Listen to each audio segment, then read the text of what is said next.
Ini adalah tadabbur ayatnya, ini muqaddimah. Ya. Kita masuk ke bahasan-bahasan lebih spesifik lagi, lebih ke dalam. Gitu. Lebih butuh konsentrasi, tapi dengan tenang, dengan santai aja, sehingga antum tangkap dengan enak. Ya. Ikhwani, untuk lebih jelas, apa manfaatnya kita beriman kepada Allah Azza wa Jalla, saya akan buatkan antum dua kubu tadi. Kubu orang yang tidak beriman dulu, dengan kubu orang yang beriman. Contoh-contohnya, ini realita lapangannya. Kubu orang yang tidak beriman, saya akan pilihkan 3 kelas manusia yang sudah luar biasa di mata manusia ini. Punya kedudukan luar biasa. Pertama, raja-raja. Raja menguasain sekian luas wilayah di bumi ini, punya sekian banyak pengikut, kaya raya, namanya harum. Umumnya raja juga tuh punya kelebihan-kelebihan fisik gitu. Yang kedua, ilmuwan yang dianggap pintar, dan yang ketiga filosof atau pemikir, dianggap kalau manusia biasa baru berpikir 1-2 langkah, dia sudah 10 langkah gitu. Kita lihat bagaimana kehidupan mereka. Dalam Al-Quran, Allah Azza wa Jalla menyebutkan 2 raja yang sering diberikan perumpamaan, dijadikan perumpamaan, karena 2 raja ini punya kesamaan dalam banyak hal, baik secara fisik, baik secara kekuasaan, kelebihan dunia, baik secara keyakinan. Namrud di zaman Ibrahim alaihissalam dan Fir'aun di zaman Musa alaihissalam. 2 raja yang sudah masyhur namanya ini, tapi yang sering didengar malah Fir'aun, karena Fir'aun sampai sekarang muminya masih ada. Kalau Namrud memang Allah nggak kekalkan, gitu kan? Baik ikhwani, Namrud ini dan Fir'aun masanya mereka jauh. Karena ini masa Nabi Ibrahim zaman Nabi Musa alaihissalam. Musa ini cucu kesekiannya Nabi Ibrahim alaihissalam. Jauh di bawah gitu. Sebagian hadis sejarah mengatakan jaraknya ratusan tahun. Tetapi 2 raja di 2 masa Nabi ini sama. Ada persamaan. Pertama, persamaan fisik. Dua-duanya raja ini tinggi, putih, gagah, kekar. Kelebihan yang luar biasa laki-laki harapkan. Bagaimana kalau ada seorang laki-laki, kita tahu di sini tinggi, kekar tubuhnya, putih, gagah orangnya. Sempurna secara fisik. Keturunannya banyak. Orang biasa berbangga dengan keturunan yang banyak. Kaya raya. Tidak ada yang kalahin kekayaannya pada saat itu. Kekuasaannya menguasai seluruh dunia. Setengah dunia, maaf. Menguasai setengah dunia. Namrud itu ibu kotanya di Babilonia, seluruh Asia dulu di bawah kekuasaannya, setengah dunia. Rusia, Afghanistan, Irak, semua Cina, sampai kita Indonesia mungkin zaman Namrud semua dikuasai sama dia. Fir'aun sama juga, setengah dunia yang lain. Berapa ratus tahun kemudian datang lagi orang yang mirip Namrud nih, namanya Fir'aun. Tinggal ibu kotanya Mesir, seluruh Afrika dan Eropa, ya, itu dikuasai sama dia. Setengah dunia dikuasai. Dan yang luar biasa, yang kelima, pasukan perangnya nggak pernah kalah. Bayangin nih, udah gagah, kaya, raja, keturunannya banyak, gitu kan? Kekuasaannya setengah dunia. Kata para ulama menjabarkan tentang kekuatan 2 raja ini, tidak ada raja yang menguasai dunia seperti mereka ini. Yang dari raja-raja kafir ya, kita bicara raja kafir, kita tidak bicara raja beriman. Karena orang-orang yang beriman tentu ada Dzulkarnain, ada Sulaiman, ada. Dan ada banyak dalam masa kejayaan Islam juga ada. Seperti dinasti Abbasiyah, dinasti Utsmaniyah, itu banyak yang menguasai setengah dunia gitu kan. Tapi ini kita bicara orang-orang kafirnya. Baik, kelebihan-kelebihan ini ikhwani, yang mendorong mereka ya kan, dengan godaan syaitan, bukan hanya menolak ada Tuhan namanya Allah, tetapi mereka mengaku Tuhan. Nah, kelebihan tadi mendongkrak mereka untuk itu. Sudah, saya Tuhan. Dan yang luar biasanya, ini tambahan poin yang ke-6 kelebihan mereka, kaumnya mengiyakan. Saya Tuhan, iya kamu Tuhan, disembah. Kan aneh itu. Ini jarang terjadi nih, gitu kan? Ada orang yang mengaku sesuatu, bisa diakui, bisa enggak. Orang jadi presiden aja sekarang tidak ngaku Tuhan. Ada yang suka, ada yang enggak suka. Gimana kalau orang ngaku saya Tuhan, saya yang ciptakan kalian. Terus orang semua, si Namrud ini, seluruh wilayahnya loh. Dari Irak sampai ke Asia Tenggara, semua ngakui dia Tuhan. Bayangin.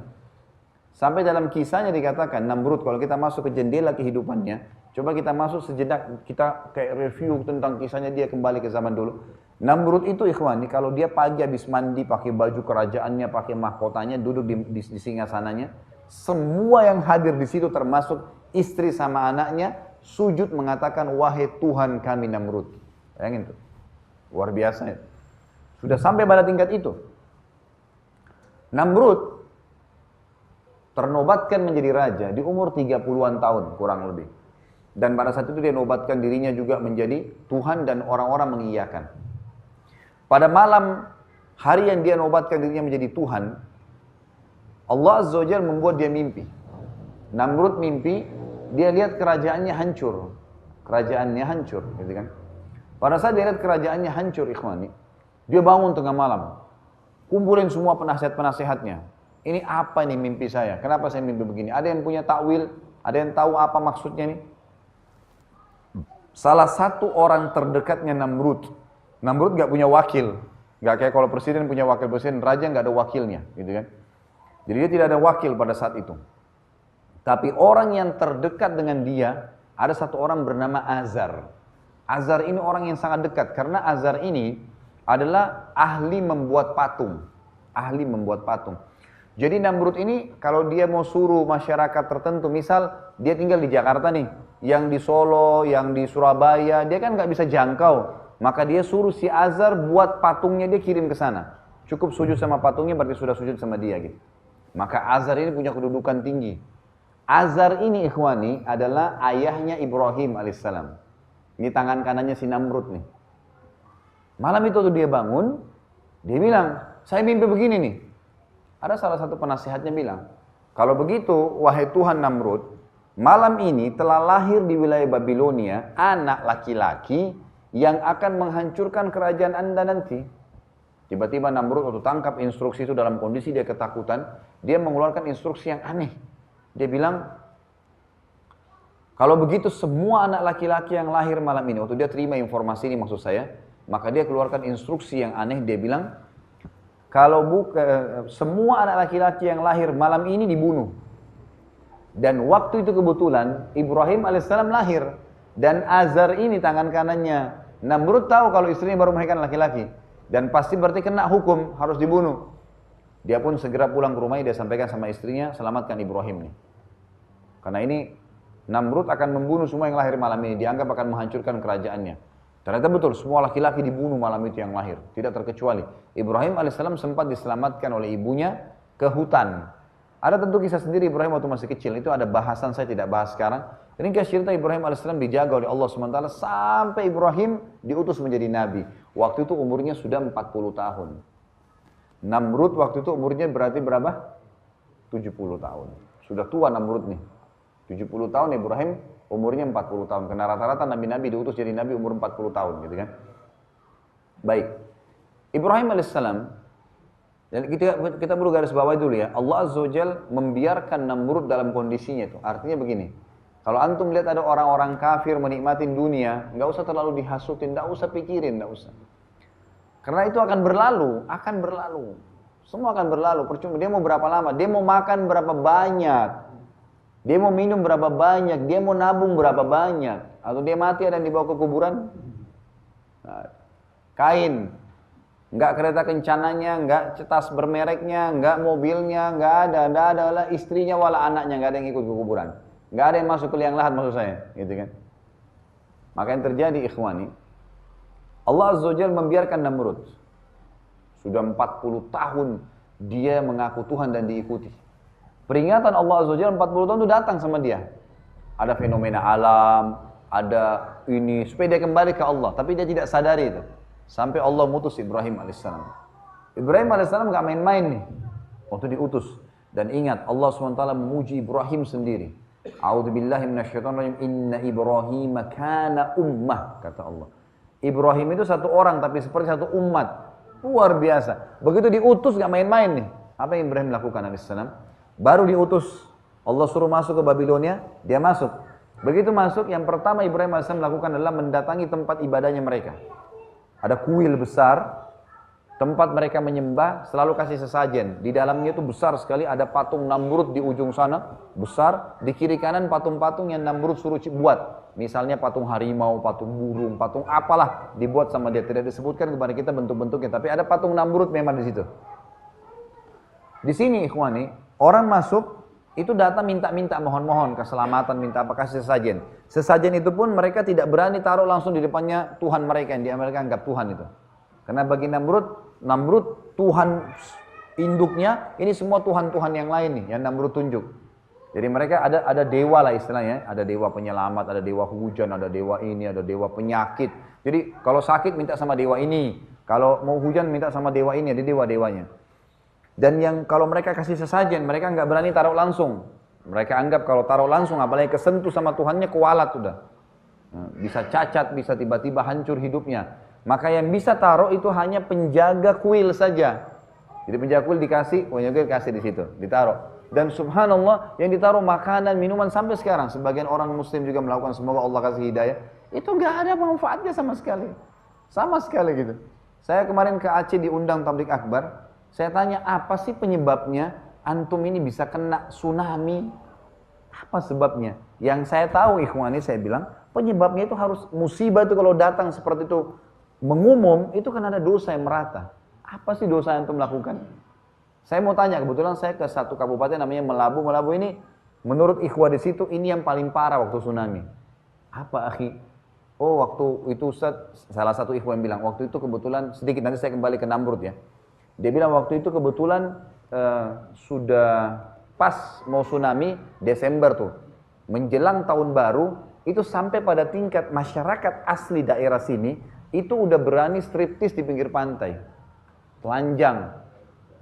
Saya sampai kaget, emang begitu? Iya. Dan orang semua menjadikan sebagai tontonan. Masyarakat asli muslim bisa buat seperti itu. Bagaimana Allah nggak lipat tuh sekalian gitu kan? Ini merata semuanya. Apa yang lain akhi? Di sini selalu mereka, kalau Ramadan mereka berhenti memancing biasanya. Nelayan karena pinggir pantai gitu kan? Dan kalau habis lebaran Idul Fitri, sebelum mereka menurunkan kapal-kapal mereka, mereka memberikan sesajen. Taruh makanan, ayam goreng lah, buah lah, segala di batang pisang, diteburin di laut. Bukan karena Allah ya. Ini Allah nggak pernah perintah. Kalau Allah kan mungkin dia kasih makan orang susah, gitu kan. Kasih orang miskin, gitu kan. Ibnu Abbas berkata, saya kalau merasa punya masalah, maka saya bersedekah. Supaya Allah keluarkan saya dari masalah. Itu lain. Ini enggak. Buat dewa laut, supaya nggak diganggu kapalnya. Keyakinannya sudah bukan kayak muslim. Dan itu merata semua masyarakat lakukan. Sampai dia bilang, kadang-kadang kami ketawa Ustaz. Setelah kami paham sunnah ini kami jadi ketawa. Karena di pinggir laut, jadi ini akan lewat nih. Di sebelah sana itu ada anak-anak kecil yang nunggu sesajen itu. Jadi pada saat lewat diambilin ayamnya, diambilin buahnya. Dan orang-orang ini tahu. Orang ini tahu, sesajen diambil di sana. Dibiarin, subhanallah gitu kan. Merata tuh masalahnya. Maka kita kembali ke masalah-masalah dulu ini. Kita lihat histori kehidupan manusia ada. Belajar dari sejarah ikhwani. Ternyata salah satu perbuatan yang paling mendasar orang kufur kepada Allah, sesajen yang salah nih, gitu kan. Diberikan kepada selain Allah SWT. Maka pemilik sesajen taruh di situ tuh, yang penjaga kuilnya taruh. Mereka nggak buat apa-apa, cuma ditaruh dibiarin sampai rusak. Kalau rusak mereka anggap Tuhannya sudah terima, nggak dimakan. Subhanallah. Ibrahim alaihissalam datang waktu itu. Apa yang beliau lakukan? Beliau datangin patung itu di depannya kaumnya. Kebetulan waktu itu patung-patung ini ada di tempat agak tinggi, jadi harus orang naik ke atas untuk taruh sesajen, gitu kan? Ibrahim alaihissalam naik ke atas itu, orang lagi banyak ngumpul nih. Naik ke atas, tanpa ngomong, tanpa apa, mengambil satu buah apel di situ yang ada, di sesajen tuh. Sama Ibrahim digigit langsung. Di depan mereka. Ini mustahil terjadi bagi masyarakat Babilonia waktu itu. Masyarakat Babilonia mustahil lakukan ini. Sentuh Tuhannya aja dianggap kualat, ini ngambil sesajen. Berani luar biasa nih. Menurut mereka, sama Ibrahim diambil, dimakan, digigit. Lalu Ibrahim balik ke arah patung itu bilang, wahai yang dianggap Tuhan oleh masyarakat Babilonia, kau tidak marah saya ambil apelmu? Kira-kira patung nyaut gak? Diulangi lagi, wahai yang dianggap Tuhan oleh masyarakat Babilonia, kau gak marah saya ambil apelmu? Supaya orang dengar sengaja, orang pada dengar semuanya. Orang mulai lihat ini aneh perilakunya, belum pernah, berpuluh tahun nih masalahnya. Lalu kata Ibrahim yang ketiga kali, wahai yang dianggap Tuhan oleh masyarakat Babilonia, gitu kan. Kau tidak marah saya ambil apelmu? Tentu tidak ada sautan kan. Sama Ibrahim dibuang tuh di mulutnya. Beliau tidak makan memang, bukan tujuannya makan gitu kan. Beliau buang gigitan itu lalu beliau ambil apel yang dilempar ke patungnya. Kena mukanya patung, sengaja dilempar kena mukanya jatuh apel itu. Jelas nggak bisa apa-apain patung kan. Dia bilang, wahai Tuhannya Babilonia, kau nggak marah, nggak bisa lawan saya lempar mukamu nih, gitu kan. Nggak ada sautan. Lalu Ibrahim alaihissalam pindah ke patung yang sebelah, dewa yang lain lagi nih, sama dilakukan, dilemparin, nggak ada, kau nggak nyaut, kamu nggak nyaut, kamu nggak nyaut, semua dikelilingi, sampai Namrud pun patung yang besar didatangin, dilemparin mukanya sama Ibrahim alaihissalam. Ini orang-orang ini nyaksikan semua dan malam itu malam mereka beribadah. Lalu Ibrahim alaihissalam sudah kelilingin semua, tidak tertinggal satu pun. Lalu Ibrahim mengatakan, wahai kaum, apa yang kalian sembah ini?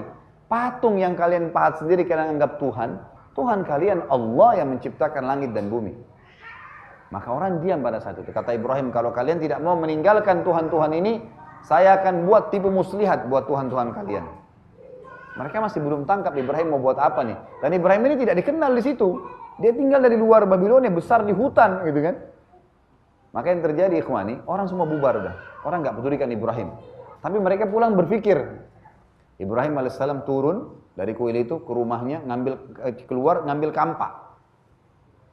Ini orang sudah bubar semua, Ibrahim baru sampai lagi. Penjaga kuil lihat, Ibrahim bawa kampak. Penjaga kuil ini sudah ketakutan. Dia sendiri sudah punya sebuah pemahaman, ini Tuhan. Tuhan itu disentuh aja sudah kualat gitu kan. Ini Ibrahim bawa kampak, dia takut dilihat dari luar pintu. Sama Ibrahim naik, ditebasin kepalanya patung yang ini tangannya dipotong, ini kakinya dipotong. Semua dihancurin sama dia kecuali satu, patungnya Namrud yang paling besar. Sama Ibrahim kepalanya ditaruh, tangannya ditaruh, digantung-gantungin di situ. Terus kampaknya diselipin di tangannya patungnya Namrud. Udah ini hancur semua nih, udah berantakan kuil itu, gitu kan. Maka pulanglah Ibrahim, keluar dari situ.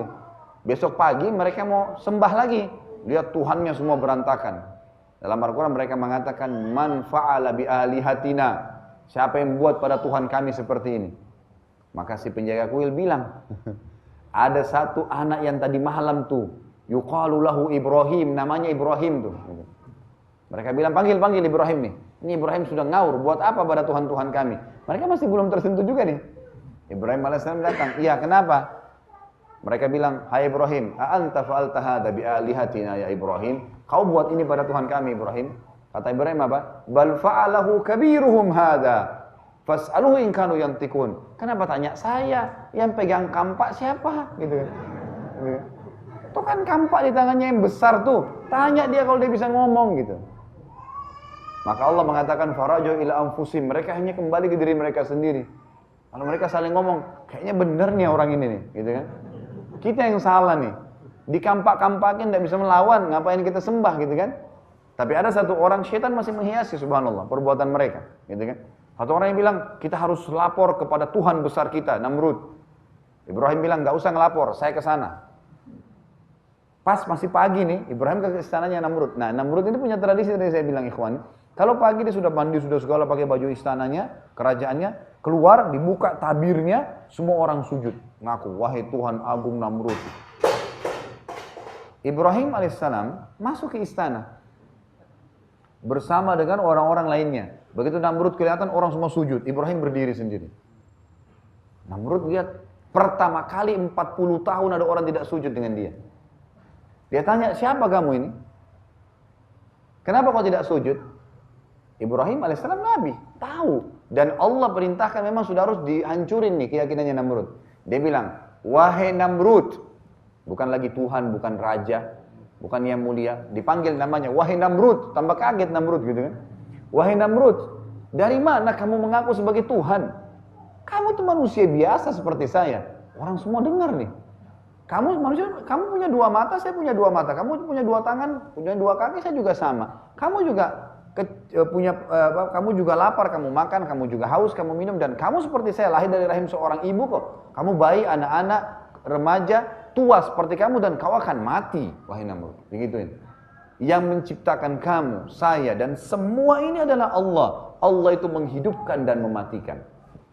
Namrud waktu itu terpukul, tapi dia nggak mau tunjukkan kekalahannya di depan para pengikutnya. Lalu dia mengatakan, wahai Ibrahim, kalau kau bilang Tuhanmu itu bisa menghidupkan dan mematikan, saya juga bisa. Saya punya bukti. Kau mau buktinya? Kata Ibrahim, tentu saja, buktikan. Dia bilang sama pengawalnya di pintu istana, tangkap tuh 2 orang di pinggir jalan yang lagi lewat. Ada 2 orang lewat, datang laki-laki ditangkap. Kata Namrud, 1 bunuh, 1 biarin pergi. Yang 1 yang biarin pergi kasih hadiah, kasih apapun yang dia mau. Maka 1 dibunuh, 1 dibiarin pergi. Kata Namrud, lihat saya mematikan, saya juga menghidupkan. Tentu ini kebutuhan ikhwani ya, karena orang yang disuruh pergi sudah hidup sebelumnya kan. Tapi begitu kebodohan dia, secara manusiawi dia menganggap tidak mungkin salah gitu. Dan yang mati sudah sunnatullah, ditusuk mati. Udah selesai memang. Lalu Jibril AS datang mengatakan kepada Ibrahim, ini orang sudah nggak bisa dibantu, nggak bisa lagi dimain-mainin gitu loh. Dia kalau dikasih fakta lapangan bumi ini, dia akan cari terus alasan tuh. Kata Jibril AS, Tuhan mau menyuruh kamu tantang dia di langit. Kata Ibrahim, wahai Namrud, Tuhanku dan Tuhanmu. Bukan cuma Tuhanku, dia bilang, memang ngajak Namrud terus sadar. Dan Tuhanmu, serta Tuhan segala sesuatunya, setiap hari memindahkan matahari dari timur, menerbenamkan di barat. Apa kau bisa? Ini dari selangit nih sekarang. Apa kata Allah? Fabuhital ladzi kafar. Terdiam orang kafir itu. Mau nyaut apa? Bisa didatangin matahari sama dia? Nggak bisa. Sudah jauh di atas nih, ini tiap hari fenomena alam. Bisa nggak? Nggak bisa. Dia merasa terpukul nih. Dia bilang sama pengawalnya, tangkap nih orang, penjarain. Ibrahim di penjara. Dia langsung segera, ini pertemuan khusus sama pengawal-pengawalnya. Ini saya mau bunuh Ibrahim. Harus mati, tapi jangan mati biasa. Kalau cuma tebas lehernya, tusuk udah biasa, itu cincang-cincang udah biasa dilakukan. Saya mau mati yang spektakuler, yang luar biasa. Orang-orang tidak berani lagi membantah ketuhanan saya. Musyawarah, sampai akhirnya ketemu cara membunuh yang paling menyedihkan adalah membakar. Orang kalau dibakar, lama matinya dan berteriak-teriak, kesakitan. Sekuat apapun manusia kalau kena api berteriak, gitu kan. Nggak mungkin kulitnya terbakar. Kalau kulitnya pun terbakar, masih ada lagi dagingnya, masih ada tulangnya, sampai dia mati. Gitu. Itu bahaya. Namrud bilang, pemikiran yang bagus, buat api, sebesar apapun. Dibuatlah api pada saat itu setinggi istananya Namrud. Namrud ini istananya 3-40 siku, 40 kaki. Jadi 20 meter lah ya. Api sebesar itu. Sebesar masjid ini saja sudah cukup membakar semua kita di masjid ini. Apalagi kalau sebesar itu gitu kan. Untuk bakar 1 orang karena dendamnya sama Ibrahim AS. Buatlah biaya yang besar, dibuat tumpuhan api yang besar di lapangan depan istananya Namrud. Dibuat tembok yang tinggi supaya kelihatan dari jauh. Di atasnya ada tumpuan, dibuat api yang besar, luar biasa. Waktu selesai sudah dibakar, kata Namrud, keluarkan Ibrahim. Buka bajunya, lempar ke dalam api. Baiklah, makanya dalam hadis Bukhari dikatakan, kata Nabi SAW, manusia yang pertama diberikan pakaian pada saat dibangkitkan hari kiamat adalah Ibrahim AS. Karena sebagian ulama hadis di sini tidak dijelaskan oleh Nabi SAW kenapa, tapi sebagian ulama hadis bilang karena Ibrahim waktu mau dibakar di api dibuka bajunya oleh Namrud. Jadi Allah hormati dia dengan itu. Alaihissalatu wassalam. Yang kasih cerita adalah Ibrahim AS ini waktu mau dilemparkan ke dalam api, seluruh masyarakat Babilonia, jutaan pasang mata ikhwani menyaksikan itu. Ibrahim AS waktu mau dilempar, dalam salah satu riwayat yang sahih disebutkan, Jibril AS datang. Jibril berkata, wahai Ibrahim, Tuhanmu telah mengutusku. Kau bisa minta apa saja dengan aku. Kau minta aku matikan Namrud, aku matikan. Kau minta aku padamkan api, aku padamkan api. Kau minta masyarakat Babilonia aku hancurin. Tinggal minta saja. Kata Ibrahim apa? Ini sebab pujiannya Allah. Inna Ibrahim kana ummah. Ibrahim itu seperti satu umat. Dia bilang, wahai Jibril, kalau kepadamu saya nggak butuh, tapi kalau kepada Allah saya butuh. Jibril ditolak. Luar biasa. Kalau padamu saya nggak butuh, tapi kalau sama Allah saya minta. Maka dia berdoa, ya Allah, Zat yang telah aku yakini keberadaannya secara gaib. Nggak kelihatan. Ibrahim sendiri tidak pernah lihat, gitu kan? Nanti akan kita jelaskan tuh. Semua nabi-nabi nggak ada yang pernah lihat Allah Azza wa Jalla. Nggak pernah kelihatan. Nanti akan kita jelaskan panjang lebar. Yang jelas, Zat yang aku imani secara gaib, tidak aku tampakkan, tidak aku lihat, gitu kan? Zat yang telah menciptakan aku dan segala sesuatunya termasuk api ini, dan engkau lah ya Allah, aku yakin telah memberikan sifat panas kepada api ini. Maka aku minta kepadamu jadikan api ini dingin dan keselamatan untukku. Allah turunkan Azza wa Jalla dari langit perintah untuk api langsung. Hai api, jadikan dirimu dingin dan keselamatan bagi Ibrahim. Maka Ibrahim AS dilempar ke api ini. Begitu masuk dalam api, Beberapa athar menyebutkan Ibrahim alaihissalam tidak melihatnya sebagai api. Sebuah taman, ada macam-macam lah dikasih di dalamnya makanan, minuman dan seterusnya. Pokoknya Ibrahim alaihissalam santai-santai aja dalam api. Orang di luar ini lihatnya ini api. Tapi ada satu kejadian unik di sini. Waktu Ibrahim alaihissalam dilempar ke dalam api, waktu kesentuh api, sekuat apapun manusia pasti menjerit kan. Ini nggak ada jeritan, nggak ada suara, nggak ada teriakan. Dan ada satu perintah di sini, instruksi dari Allah Azza wa Jalla kepada Ibrahim alaihissalam itu untuk menggerak-gerakkan tubuhnya. Jadi Ibrahim alaihissalam itu gerak-gerakin tubuhnya waktu dia lagi dilempar tuh.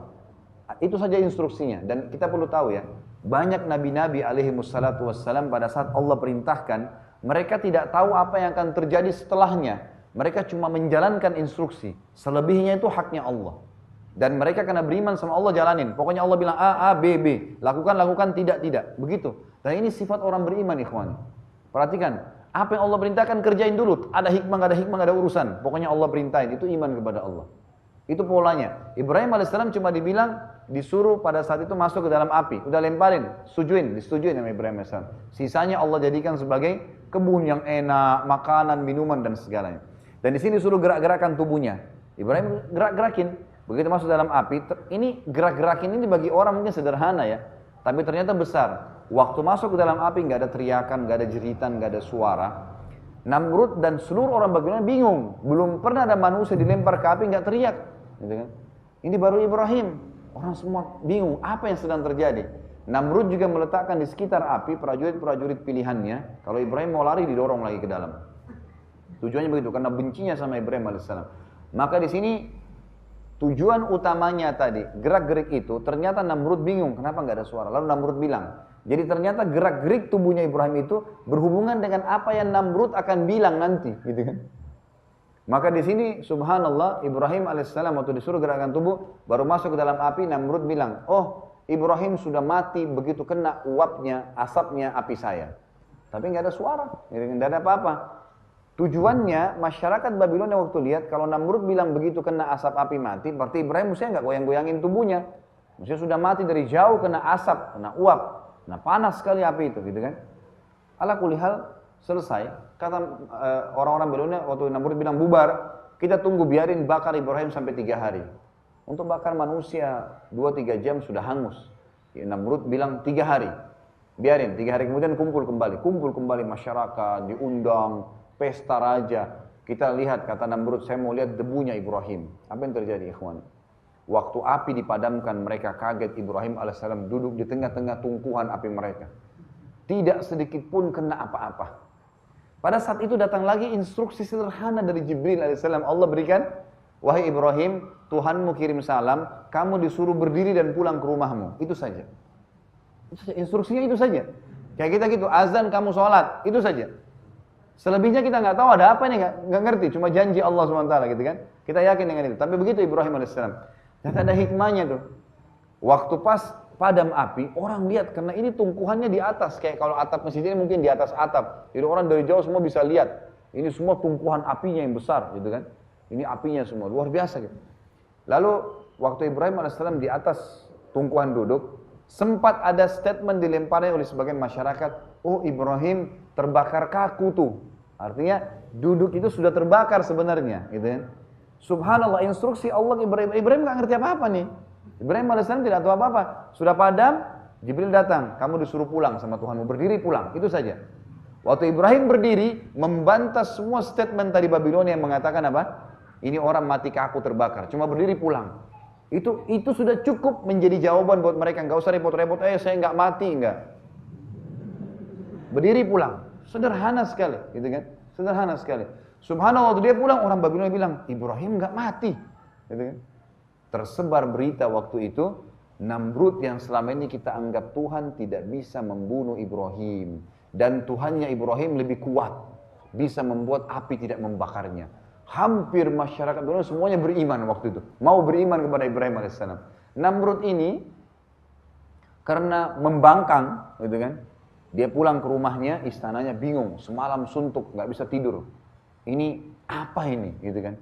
Dan tentu secara akal sehat ikhwani, kalau orang dibakar dengan api nggak mempan, kira-kira masih mempan nggak kalau ditebas pakai pedang? Hah? Jadi Allah Azza wa Jalla biasa membiarkan orang kafir melakukan upayanya yang paling besar, nanti Allah batali dengan hal yang kecil. Jadi kalau sudah dibakar sama api saja tidak bisa mempan, apalagi kalau pakai pedang. Nggak bakal mungkin bisa mempan, ini sudah sesuatu yang paling berat. Namrud bingung semalam nggak bisa tidur, kemudian dia besok pagi, subhanallah, dalam hadis Bukhari dikatakan Allah Azza wa Jalla utus kepadanya ya, lalat. Yang lalat ini sebagian ulama menafsirkan dengan nyamuk, tapi yang tepatnya itu lalat sebenarnya. Jadi lalat itu datang dan subhanallah masuk ke lubang hidungnya Namrud sampai ke otaknya. Di dalam masuk dengan hikmah Allah masuk dalam sini. Tinggal 3 hari. Dia siksa Ibrahim 3 hari, dia 3 hari itu. Lalatnya ditepuk-tepuk nggak mau keluar. Di dalam tinggal dalam. Dengan hikmah penciptanya bisa hidup dalam sini 3 hari. Kesakitan, teriak-teriak, gak bisa makan, gak bisa minum. Kira-kira ikhwani, satu lalat bisa dilawan sama pedang yang tajam? Hah? Ada yang bisa tebas lalat dengan pedangnya? Bisa dilawan dengan 1000 pasukan, punya kekuatan otot? Lalat, Allah hinakan Namrud. Dan subhanallah selama 3 hari sakit, teriak-teriak, gak ada bisa buat apa-apa, kecuali diiris, mati Namrud berarti. Gak bisa.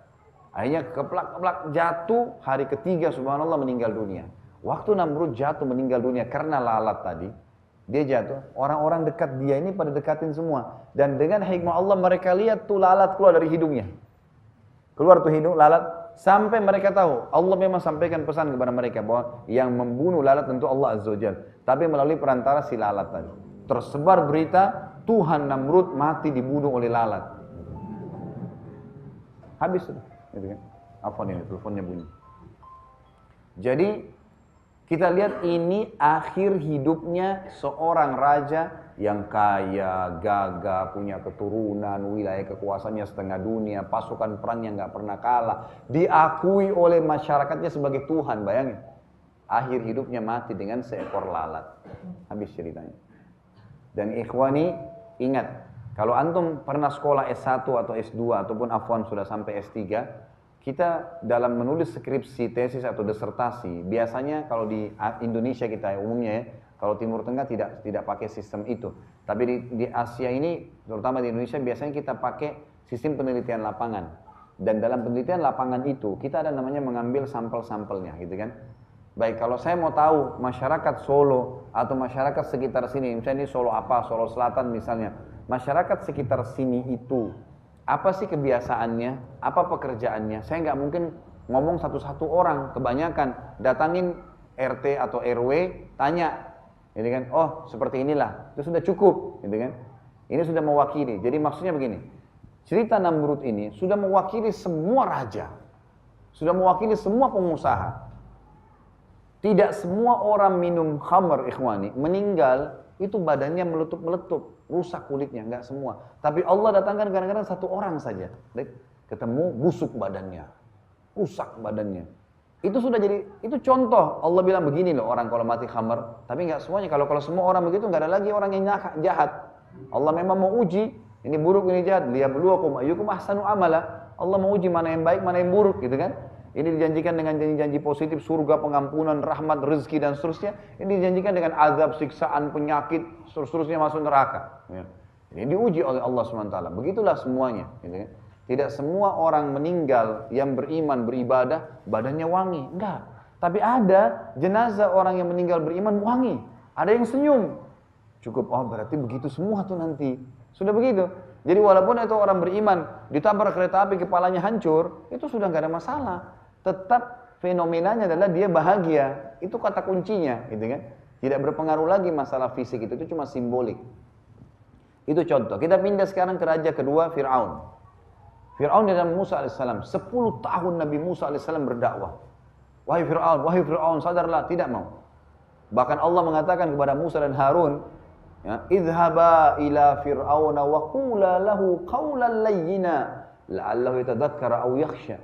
Kalian berdua pergi ke Fir'aun tuh. Fir'aun ini sudah ngaku Tuhan. Ngaku Tuhan, tantang Allah Subhanahu wa taala. Allah masih bilang kepada putusannya, wahai Musa dan Harun, pergilah ke dia dan ucapkan kepadanya qawlan layyina, perkataan baik, lembut, sadarkan dia. Siapa tahu dia mau sadar. Allah begitu ya, sebelum datang satu siksaan yang besar, itu datang lutupan-lutupan kecil dulu, peringatan dulu. Orang sebelum berzina ikhwani, Kalau ada orang mau berzina, itu peringatannya Allah datang apa? Tiba-tiba ada perasaan malu dulu. Malu nggak enak, takut. Kalau dia lewatin itu, nggak apa-apa, sembunyi-sembunyi misalnya. Pindah ke peringatan yang kedua. Tiba-tiba kalau dia sudah menikah, pasangannya telepon. Tiba-tiba dilihat oleh temannya.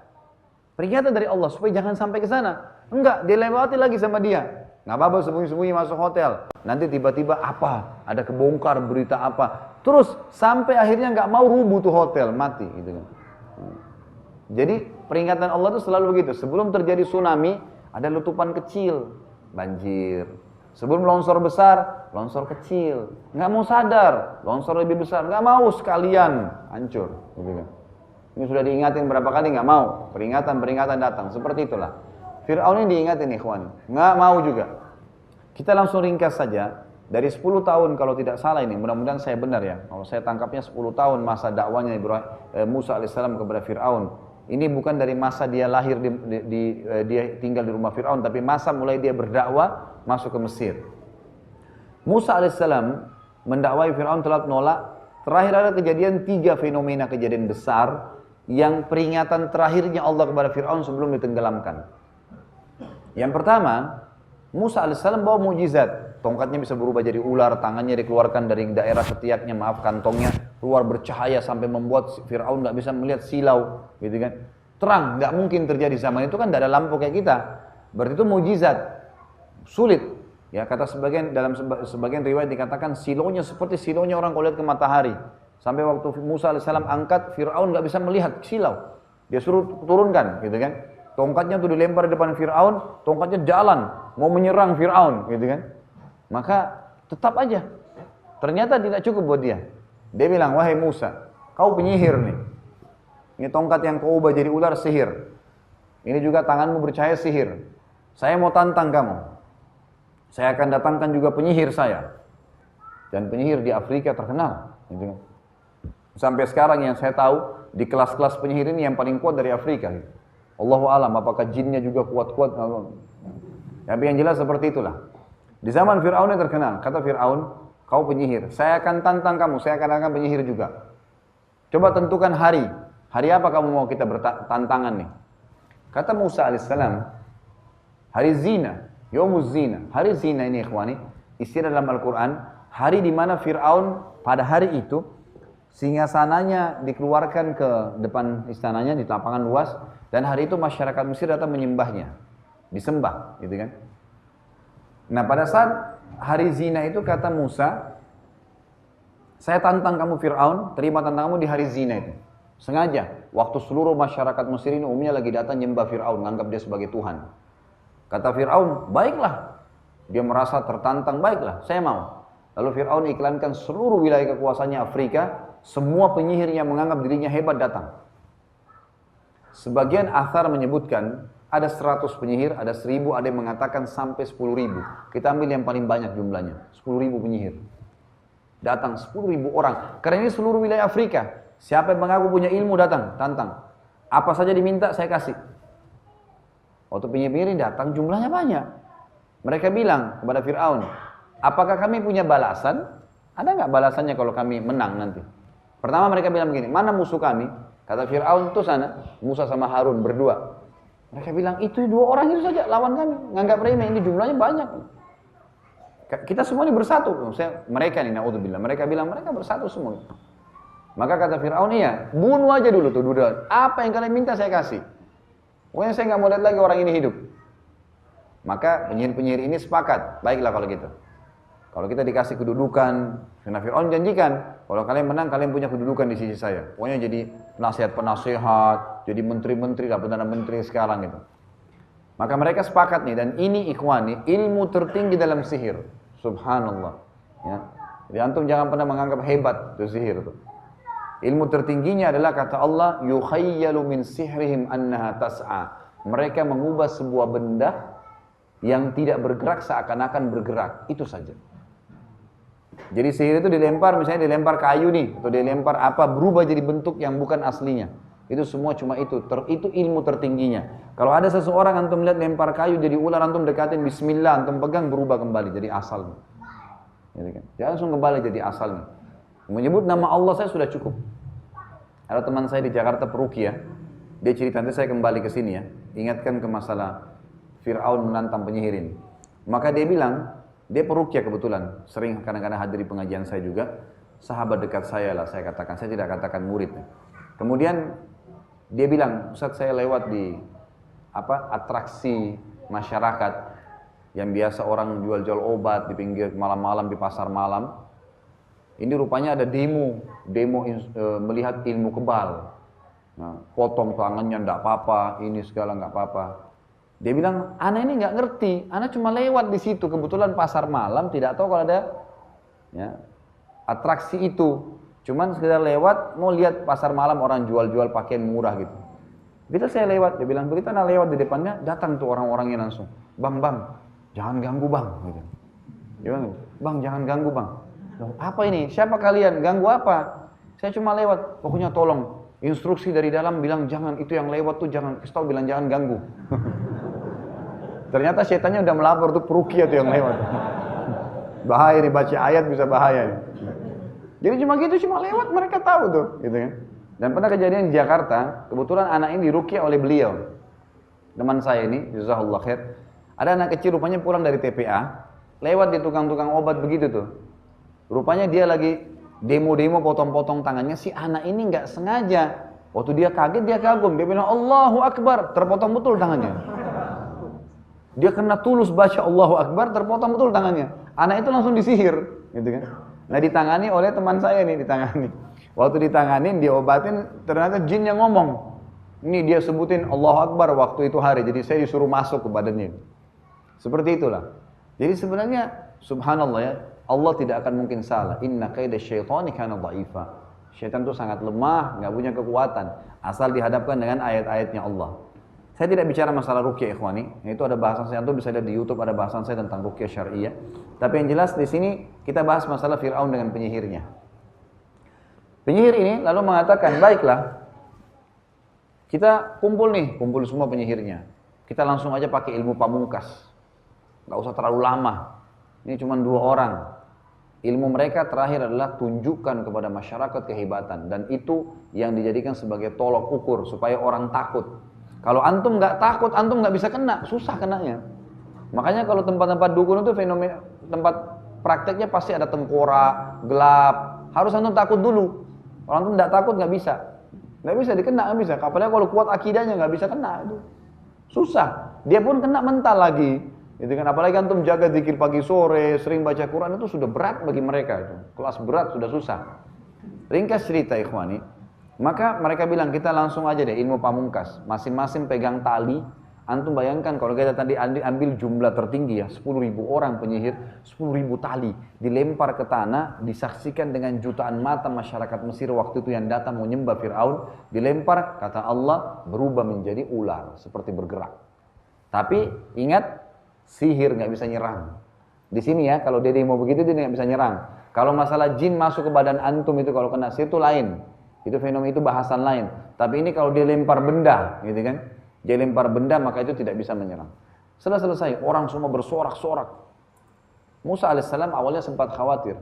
Tapi Allah mengatakan, jangan kau takut. La takhaf innaka antal a'la. Kamu pasti menang, hai Musa. Wa alqi ma fi yaminika talqafu ma sana'u innama sana'u kaidu sahir wa la yaflihu sahiru haitsu ata. Lempar apa yang di tangan kananmu pasti akan mengalahkan semua yang mereka buat, karena yang mereka buat adalah perilaku sihir dan penyihir tidak akan pernah bisa menang di depan ayat Allah. Ini sudah jelas. Maka Musa alaihissalam datang lempar tongkatnya. Ini rahasianya ikhwani, kenapa penyihir Fir'aun semuanya tidak terkecuali sujud kepada Allah. Apa sebabnya? Ini rahasianya. Waktu Musa alaihissalam lempar tongkatnya berubah jadi ular besar. Dan ternyata ularnya Musa alaihissalam jalan dan memakan ular-ular mereka. Penyihir semua tahu ini bukan sihir, ini nggak mungkin. Sihir itu paling tinggi berubah dan tidak bisa nyerang. Ini datang makan, dimakanin semuanya 10.000 tali, habis. Apa kata Allah? Fa'ulqiyas saharatu sujjada. Semuanya sujud. Ini nggak mungkin salah itu. Amanna bi Rabbi Musa wa Harun. Qalu amanna bi Rabbi Musa. Kami beriman kepada Tuhannya Musa dan Harun. Udah. Ini nggak mungkin sihir nih. Apa yang terjadi ikhwani? 10.000 penyihir Fir'aun kalah, tidak membuat Fir'aun mau beriman. Nggak mau. Ini kejadian pertama. Bahkan Fir'aun mengancam semua penyihirnya dia akan potong tangannya, akan potong kakinya, akan salib. Maka sempat Musa AS kumpul sama mereka. Bagaimana pada kalian akan dihukum nih? Mereka bilang, wahai Musa, sebelum kau datang, kami sudah disiksa sama Fir'aun nih. Sebelumnya memang kami sudah susah hidupnya. Sekarang kami sudah beriman pada Tuhan yang kau tunjukkan, untuk apa kami ikut sama dia? Dia bukan Tuhan. Akhirnya mereka tetap kokoh gitu kan, bertahan. Ada tentu cerita lagi kelanjutannya, tapi yang jelas ada beberapa penyihir yang dibunuh oleh Fir'aun, tapi itu bukan bahasan kita. Kita masuk ke kejadian kedua. Allah uji Fir'aun lagi dengan kejadian yang besar. Lebih besar daripada kejadian tadi. Penyihirnya kalah, ternyata tidak cukup. Yang kedua, ikhwani, ini berat nih. Allah subhanahu wa ta'ala tahan air hujan di Mesir. Nggak ada hujan, kemarau. Dan pertama kali dalam sejarah Mesir waktu itunya ya, setelahnya pernah terjadi lagi tentunya, Sungai Nil habis airnya. Habis kering. Kita tahu kalau musim kemarau begini tuh, turun kan air. Ini habis kering. Sungai Nil itu sumber hidupnya masyarakat Mesir. Nggak ada yang lain. Allah subhanahu wa ta'ala dengan hikmahnya membuat terik kering semua. Fir'aun keluarkan tenaganya, uangnya semua dikeluarin. Digerakin pasukannya, cari air. Datang ke negeri-negeri di sebelah Mesir, di Afrika semua didatangin. Awal-awal bulan pertama, bulan kedua berhasil. Bawa air, bisa minum, bisa mandi. Lama-lama ikhwani, seluruh Afrika kena dikering. Panasan semua. Sampai air pun jadi sedikit, dibayar mahal oleh Fir'aun. Dan air itu ternyata karena habis, di sana sudah sedikit, dan bisa cuma dibeli sedikit, dan di Mesir juga sudah habis. Di tengah jalan prajurit Fir'aun minum sendiri airnya. Habis, nggak ada. Sampai tiba satu hari, pengikutnya salah satu penasihat Fir'aun bilang, wahai Fir'aun, air sekarang buat anda ini tinggal ini nih, satu gelas. Nggak ada lagi, tinggal ini. Kalau ini anda sudah minum, nggak ada lagi air. Jangankan untuk mandi, untuk minum udah nggak ada. Antum perlu tahu ya, saya pernah dulu tahun 89, pernah sekolah SMP di Mesir sebelum ke Madinah. Waktu itu saya masih belum ngerti apa-apa, diajak sama masih umur 14 tahun. Saya waktu itu baliknya malah di sana, gitu kan. Waktu itu subhanallah saya berangkat ke Mesir, kemudian saya diajak, kebetulan ada paman saya di sana, diajak lihat piramida tuh. Saya ke piramid tuh. Ada satu piramid yang besar sekali tuh. Kita naik ke atas, tangganya kecil-kecil, ke atas capek sampai ke puncaknya. Antum tahu di atas tuh apa ya? Ini saking luar biasanya kekuasaan Firaun waktu itu ya. Itu jauh sampai capek naik ke atas tuh. Mungkin ada 200-300 tangga kali ya. Sampai di atas, pas masuk saya tanya, apa ini? Itu yang bawa kami bilang, ini ruangan mandinya Firaun. Tempat mandinya di puncak tuh. Ada kolam kecil, dibawain air. Saya bayangkan bagaimana dulu orang-orang yang ngangkatin air ke atas tuh. Hanya untuk mandi, berendam. Berendam di air, nanti dia turun lagi. Itu cuma tempat mandinya. Luar biasanya gitu. Air itu sudah luar biasa. Subhanallah, Allah jadikan air hilang. Jangankan mandi, minum nggak ada. Fir'aun waktu itu ya, yang mengaku Tuhan, dan ini aneh nih, Tuhan bermusyawarah gitu. Maka dia bilang, tanya sama orang-orang sekitarnya, apa saran kalian? Kata mereka, sudah habis saran kami, nggak ada lagi. Dana sudah dikeluarin sekian banyak, tenaga sudah, air memang kering, nggak bisa. Mau diapain kalau hujan tidak diturunkan dari langit sama Allah? Coba. Ada yang bisa kalian lakukan? Nggak ada. Apa yang terjadi ikhwani? Ada satu penasihatnya bilang begini, wahai Fir'aun, masih ada satu jalan yang belum anda lakukan. Fir'aun dengan semangat, apa itu? Anda belum minta kepada Tuhannya Musa. Tinggal itu yang belum, yang lain semua sudah. Subhanallah, ini hikmahnya gitu. Tinggal ini satu. Fir'aun kena ketakutan, ini tinggal ini airnya. Nggak ada lagi air nih. Habis ini, haus sebentar gimana, mati. Gitu.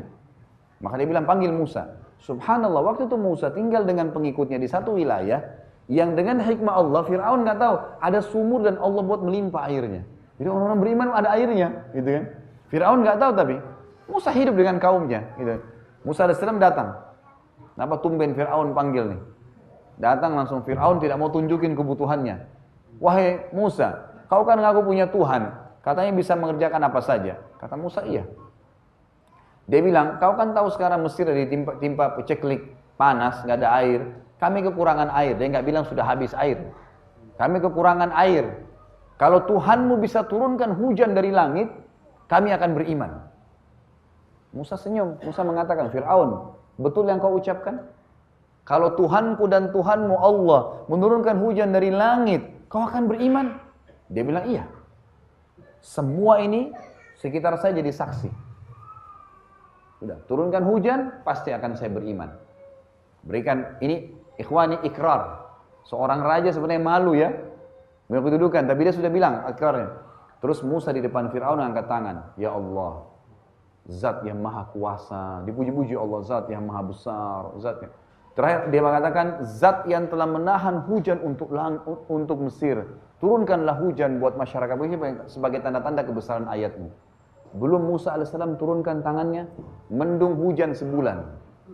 Sebulan, non-stop, sampai sungai Nil penuh kembali, semua kehidupan kembali semua. Pertanyaannya, apakah Fir'aun beriman? Apa kata Fir'aun? Hati-hati, kalimat kufur begini yang banyak terjadi nih. Hati-hati, apa kata Fir'aun? Dia bilang, oh sudah saatnya hujan turun. Sudah sembuh penyakitnya? Oh hebat tuh dokter. Subhanallah. Mana pencipta tulang, darah dan urat-urat sarafmu itu? Gitu kan. Kamu lupain, kamu pikir obat yang hebat, dokter yang hebat? La haula wala quwata illa billah. Ini pelajaran histori manusia nih. Ini jangan dilupain. Allah mengatakan itu pelajaran, ibrah semua ini. Yang terjadi ikhwani, sudah selesai. Fir'aun nggak mau beriman. Waktu itu tersebar berita di wilayah Mesir dan Afrika. Kalau ternyata yang selama ini kita anggap Tuhan Fir'aun tidak bisa mendatangkan air kecuali pertolongan Musa, Tuhannya Musa. Berarti Tuhannya Musa lebih hebat tuh. Kita ikut saja sama Musa. Tersebar berita seperti itu. Fir'aun, subhanallah nggak kapok. Padahal Musa alaihissalam waktu itu tidak berarti kalau dia beriman dicopot dari kerajaannya, enggak. Dalam Islam kan begitu ya. Kalau ada seseorang raja presiden beriman, kita tidak copot dari jabatannya diganti sama orang Islam, tetap aja. Nggak diganggu, pedagang biarin dengan dagangannya. Yang penting halal, diingatkan kalau haram gitu kan. Tapi nggak diganggu kan, nggak ada diambil duitnya, nggak ada diambil apa-apa kan. Cuma itu saja, beriman, yakin Tuhanmu Allah sudah makmur nih. Kalau Fir'aun beriman itu bayangkan luar biasa. Setengah dunia bisa dia dapat panen pahalanya. Tapi cengkalnya ini yang membuat begini, luar biasa. Tidak mau. Yang terjadi ikhwani, dia bilang tidak ada jalan lain. Ini fenomena yang ketiga nih, yang terakhir. Tidak ada jalan lain nih. Musa harus dibunuh. Musa mau dibunuh. Apa salahnya Musa? Musa mengingatkan dia baik-baik, nggak mau. Musa alaihissalam dengar Fir'aun. Waktu itu Fir'aun kerahkan seluruh kekuatannya, kekuatan pilihannya. Ada pasukan khusus Fir'aun pakai itu. Kalau kayak kita mungkin Kopassus gitu kan. Itu khusus untuk pasukan inti sudah. Itu digunakan pas jumlahnya banyak. Fir'aun bilang, saya mau bunuh Musa dengan tangan saya sendiri. Keluar semua pasukan intinya. Musa alaihissalam manusia biasa, sama Nabi dapat terima wahyu. Ada wahyu beliau amalkan, tidak ada wahyu beliau diam, tunggu gitu kan. Begitu Nabi-Nabi. Nabi Muhammad SAW kalau datang orang bertanya, enggak semua dijawab. Ada yang kadang-kadang ditunda, tunggu wahyu datang baru mengatakan, siapa yang bertanya? Si fulan, nih. Gak dikarang-karang memang. Musa manusia biasa seperti kita, ambil pelajaran luar biasa. Musa alaihissalam selamatkan dirinya dengan kaumnya. Pokoknya rasa takut, khawatir sebagai manusia. Ayo kita lari yuk, lari. Lari terus, dikejar sama Fir'aun. Sampai di depan mata mereka Laut Merah. Pas tiba di Laut Merah, antum bayangkan nih kalau kita di posisi Musa alaihissalam dan pengikutnya, kita di pinggir laut. Depan kita Laut Merah, di belakang kita musuh sudah siap dengan beringasnya mau membantai. Tinggal ditebas leher kita, dibunuh dan segalanya. Nggak ada tempat lari. Apa kata pengikut Musa? Inna lamudrakun. Kita sudah kejangkau nih. Nggak bisa. Mereka pasti dapat kita. Dan Fir'aun sendiri Allah ceritakan mengatakan apa tuh, lihat Musa sama pengikutnya sudah di pinggir laut, sudah tahu nih bisa habisin nih. Innahum lasyirzimatun qalilun. Kalau bahasa kita, oh cuman itu jumlahnya mereka. Bantai aja udah. Gitu. Apa yang terjadi? Mereka bilang sama Musa alaihissalam, Bani Israel, inna lamudrakun. Kita sudah ketangkap nih, pasti kita dibantai.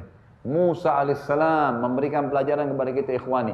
Makanya Nabi Musa sering disebutkan dalam Al-Quran. Dalam surah Qasas, surah Anbiya, ulang-ulang ikut Nabi Musa alaihissalam. Karena luar biasanya Musa alaihissalam dengan polosnya menjalankan perintah Allah, selebihnya Allah yang jalankan. Ambil pelajaran. Kata Musa, kalla, nggak mungkin. Nggak mungkin. Inna ma'i rabbi sayahdin. Tuhanku akan berikan petunjuk.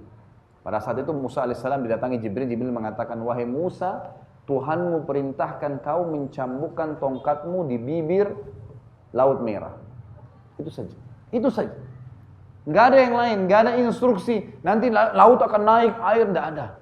Cambuk saja. Apa yang Musa lakukan? Patuh.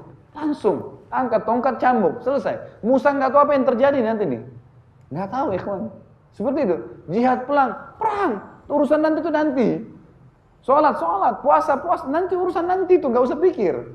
Itu yang dinamakan tawakal, ikhtiar, berbuat, langsung serahkan. Sudah begitu, itu tawakal, itu puncaknya. Wa may yatawakkal 'alallahi fa huwa hasbuh. Yang bertawakal pada Allah, dia akan dicukupkan oleh Allah. Ikhwani, perhatikan Allah Subhanahu wa taala mengajak bicara Musa alaihissalam sebagai manusia. Seperti Allah ngajak bicara kita sebagai manusia. Jadi Allah sudah ciptakan alam semesta seluruhnya ini, termasuk manusia, dengan sifatnya, dengan waktunya, dengan kadarnya, semua seperti alam. Kita lapar, Allah siapin makanan, ya makan ya, caranya baca bismillah. Allah bisa nggak ikhwani membuat lapar kita hilang tanpa makan? Bisa nggak?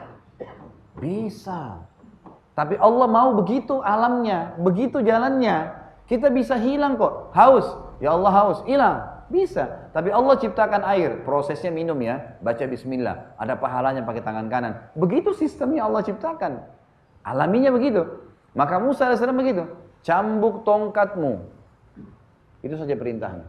Pertanyaannya ikhwani, apakah Allah Subhanahu wa ta'ala, pertama gini, apakah tongkat itu ada hubungannya dengan air laut yang berdiri? Bisa nggak tongkat buat air laut berdiri? Nggak mungkin. Ini tongkatnya Nabi Musa, perlu antum tahu. Jangan ikuti pemahamannya orang Yahudi ya. Orang Yahudi bilang kita cari tongkatnya Nabi Musa. Jadi kalau banjir bisa hilangin banjir tuh. Padahal itu mukjizat Nabi Musa. Selain Musa mustahil bisa lakukan. Nggak mungkin. Allah yang jadikan kok. Tongkat itu dalam Al-Quran diceritakan hanya ahusyu biha ala ghanami waliya fiha ma'aribu ukhra, kata Musa. Saya cuma ngurus-ngurus gembalaan saya nih. Dan juga kadang-kadang saya ambil buah, jatuhin daun, itu batang pohon biasa. Tapi dianggap sudah luar biasa. Ini Musa alaihissalam begitu, cambuklah. Sekarang ikhwani, tidak ada hubungannya antara cambuk dengan air. Apakah pertanyaan selanjutnya, Allah Azza wa Jalla tidak bisa membuat Musa terbang saja? Nggak usah injak air. Bisa. Tapi Allah biarkan proses manusiawianya berjadi. Ini penting ya. Antum sakit, ya Allah sembuhin. Proses manusianya berobat ke dokter, itu proses manusianya. Itu juga petunjuk dari Allah. Fahamin poin ini penting. Histori manusia berputar ikhwani, dan ini tidak pernah berubah sampai hari kiamat. Ada proses manusiawianya. Maka Musa alaihissalam waktu itu cambuk, tiba-tiba kata Allah, Qattaudil azim, semua air-air laut merah itu berdiri seperti tembok-tembok yang tinggi. Air, bayangkan antum di tengah lautan, airnya berdiri seperti tembok dan terbagi menjadi 12. Antum kaget enggak kira-kira? Luar biasa ini, air laut bisa berdiri seperti tembok. Fir'aun waktu lihat itu ikhwani, bukan sadar, ini peringatan yang ketiga nih. Lihat air laut berdiri, Musa hantam tongkat yang dipakai usir cuma ngatur gembalaan, itu bisa air terjadi seperti itu. Enggak kapok. Musa alaihissalam waktu itu diikuti dengan 12 Bani Israel, suku Bani Israel, maka mereka masuk setiap suku di satu jalan, dibuatkan 12 jalan oleh Allah. Waktu Musa masuk, Fir'aun bilang apa? Bukannya dia berhenti, takut lihat ini beriman, enggak. Kejar Musa sebelum dia selamat ke samping, ke sebelah.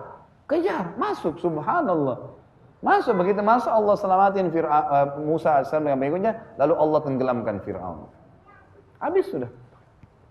Waktu tenggelam, dia lihat sudah hancur semuanya, baru bilang, sekarang saya beriman kepada Tuhan. Dengan tulus ya, ini luar biasa. Saya beriman kepada Tuhannya Musa dan Harun. Dan tidak bisa, udah telat. Udah telat, karena waktu itu diucapkan, Allah menukil kepada kita. Karena siapa yang dengar suaranya Fir'aun waktu itu? Nggak ada. Ada yang dengar? Nggak ada. Di laut, tenggelam. Allah yang nukil kepada kita dalam Al-Quran. Waktu itu sudah proses sakaratil maut. Dia lihat malaikat maut. Dia sudah lihat fakta-fakta itu. Nah, baru dia takut. Saya beriman. Nggak bisa. Jadi ini bukan hanya sekedar karena tenggelam ya. Bukan. Karena sudah menghadapi sakaratil maut. Kan sudah tidak bisa. Kalau sudah balagatil hulkum. Udah sampai di tenggorokan. Wa antum hina idin tandurun. Karena waktu itu sudah melihat semua nih. Malaikat yang diceritain semua sudah datang nih. Ada depan mata. Maka disitulah Fir'aun baru mengucapkan, gak bisa terima lagi taubat. Kata Nabi SAW, diterima taubat selama belum sampai ruh di kerongkongan. Ringkas cerita, Allah SWT mengatakan, hari ini kami akan selamatkan jasadmu hai Fir'aun agar kau menjadi tanda-tanda kebesaran kami bagi orang yang datang setelahmu, gitu kan? Seperti itu gambarannya. Maka habislah kisah Fir'aun, dan sampai sekarang kita nggak usah jauh-jauh ke Mesir, di search pun di Google kita bisa lihat fotonya mumi Fir'aun, sampai sekarang masih utuh. Allah jaga sebagai tanda-tanda kebesaran Allah Subhanahu wa taala. Tentu ini semua ikhwani, kalau tadi kisah Namrud Allah sebutkan dalam surah Al-Baqarah urutan 2 ayat 258.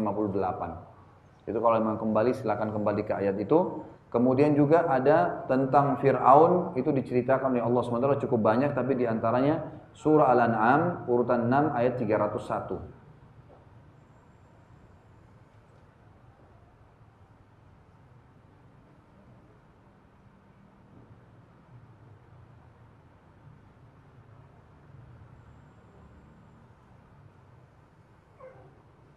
Baik.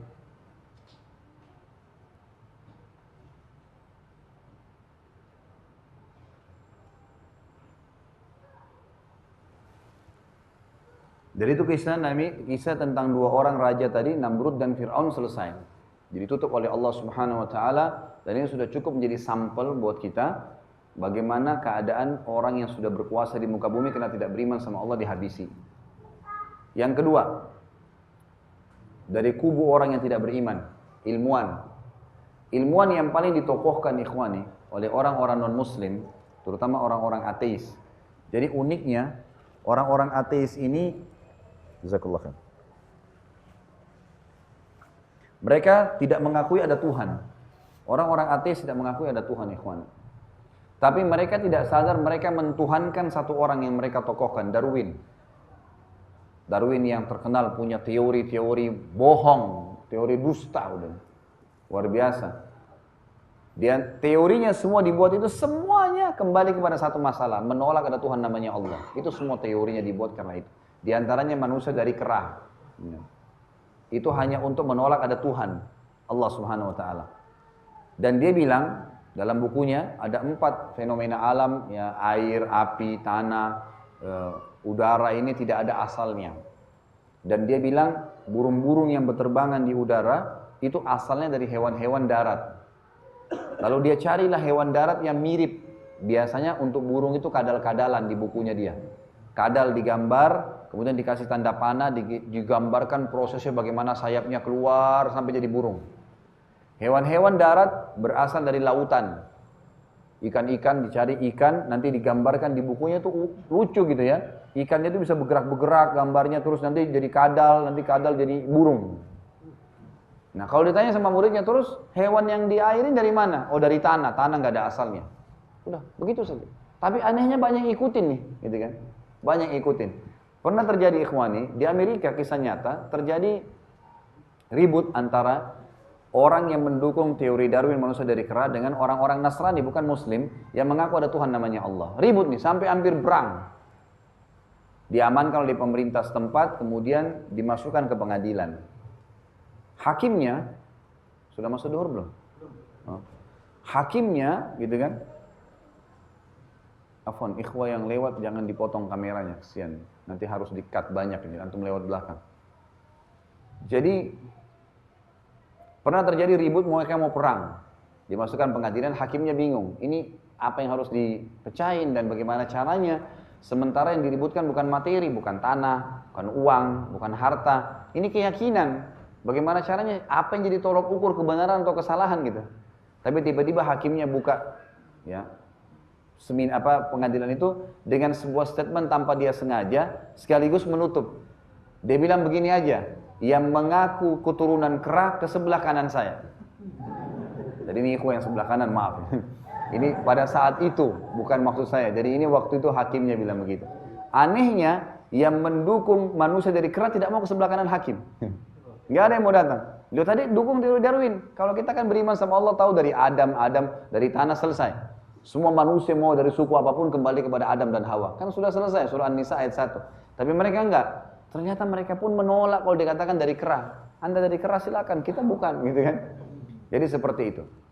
Baik, Darwin ini tradisinya kalau dia dapat sesuatu ikhwani, dia selalu dia jadikan itu sebagai alasan untuk membenarkan teori dia kepada murid-muridnya. Satu waktu dalam bukunya sampai sekarang masih ditulis oleh dia, Dan saya tangkap ini dari salah satu ilmuwan Harun Yahya yang menyebutkan dalam bukunya ya, tapi saya bukan menjadikan Harun Yahya sebagai rujukan secara khusus, cuman khusus poin ini yang saya tangkap ada positifnya.